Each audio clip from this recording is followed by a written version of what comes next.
નમસ્તે મિત્રો, સ્વાગત છે તમારું મારા આજના નવા વિડીયોમાં. મિત્રો, મેંગોની સિઝન ચાલી રહી છે, તો મેંગોને તો આપણે ઘણી બધી રીતે આપણા રોજિંદા આહારમાં લઈએ છીએ. તો આજે આપણે પાકેલી કેરી એક લીધી છે અને સોજી લીધી છે. આનો આપણે આજે નવી રેસીપી બનાવીશું. તો મિત્રો, ચાલો બનાવવાની શરૂઆત કરીએ. સૌ પહેલાં તો આપણે કેરીને છોલી એના પીસ કરી અને મિક્સરમાં ક્રશ કરી લઈશું. પાણી નહીં રેડીએ કે કશું જ હાલ એડ નહીં કરીએ, બસ ખાલી ટુકડા કરી અને એને મિક્સરમાં પીસી લઈશું. મિત્રો, સૌથી પહેલાં તો આપણે કઢાઈમાં ઘી લઈ લઈશું. એટલે 2 ચમચા જેટલું ઘી લીધું છે. આપણે એમાં સોજીને પહેલાં તો શેકીએ એ પહેલાં આપણે થોડા ડ્રાયફ્રૂટને આની અંદર શેકી લઈશું. તો અહીંયા મેં બદામ, કાજુ અને પિસ્તા લીધા છે. એને આપણે પહેલાં તો આની અંદર ઘીમાં થોડા ફ્રાય કરી લઈશું.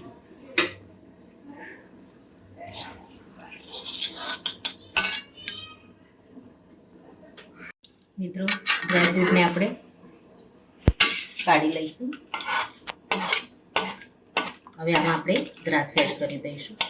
દ્રાક્ષને પણ આપણે થોડી ફ્રાય કરી લઈશું.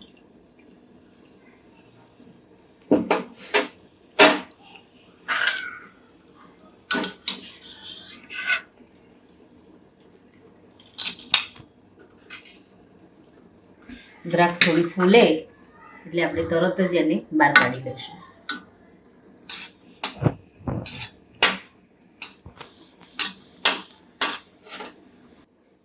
મિત્રો, આપણે હવે આ ઘીમાં આપણે સોજી શેકી દઈશું.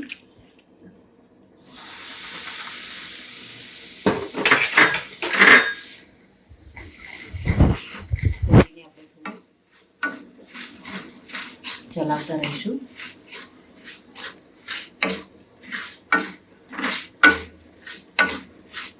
સોજીનો કલર થોડો ચેન્જ થઈ જાય ત્યારબાદ આપણે જે કેરીનો પલ્પ નીકાળ્યો છે એને આપણે આમાં એડ કરીશું.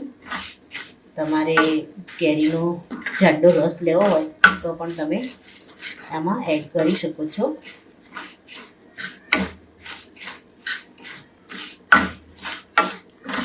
મિત્રો, તમે જોઈ શકો છો સરસ એવો આપણો સોજીનો કલર ચેન્જ થઈ ગયો છે. આપણે હવે મેંગોનો જે પલ્પ રેડી કર્યો છે એને આપણે આની અંદર એડ કરી દઈશું. પલ્પ સાથે આપણે સોજીને થોડું મિક્સ થવા દઈશું.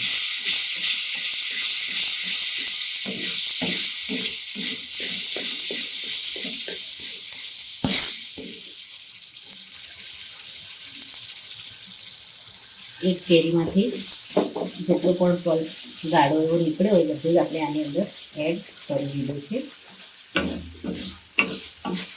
હવે આ રસમાં જ આપણે સોજીને સારી રીતે ફેરવીશું. મિત્રો, આપણે મેંગોનો બધો જ પલ્પ સોજીમાં સરસ એવો ભળી ગયો છે.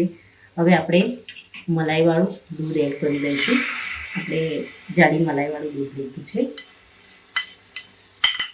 આમાં આપણે સોજીને ફરી એકવાર મિક્સ કરી દઈશું.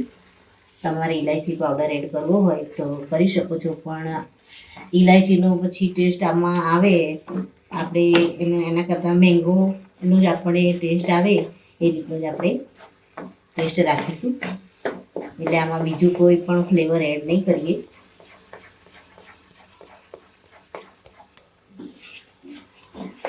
ઘી થોડું બસ એડ કરીશું.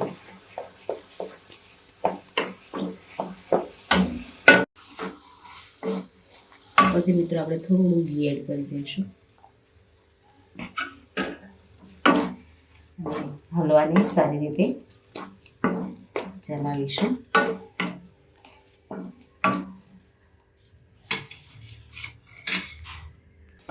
મિત્રો, હવે આપણે 1 વાટકી સોજી લીધી હતી તેની સામે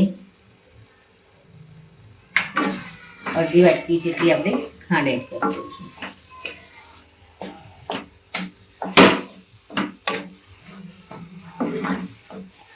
ખાંડ થોડી ઓગળે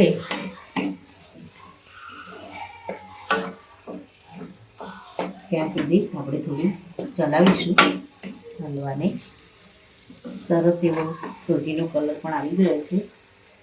હવે આપણે જે ડ્રાયફ્રૂટ ફ્રાય કરી અને રેડી કર્યા છે એ બધા ડ્રાયફ્રૂટ આપણે આની અંદર એડ કરી દઈશું.